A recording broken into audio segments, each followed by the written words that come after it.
kalsada, lalo pagliliko. Yun nga. Ingat talaga.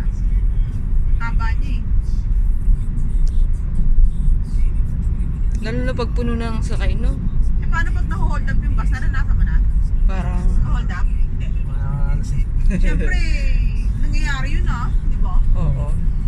Mali pa ng driver kung hold upper yung ano. Yung mga nagsakay, no? Yung pagsakay. Hold up to. Wala naman kasi naman yung malalayo biyahe. Kaya nakaporma eh. Tsaka yung mga hold upper, siyempre naka-ano na rin yan. Nakabihis na rin. Kaya hindi mo maano yung maano mo lang dyan yung ano nila, yung malikot ang mata. Oo. Yun. Nagmamasid na sila. Ayun na mapapansin mo doon. Kailangan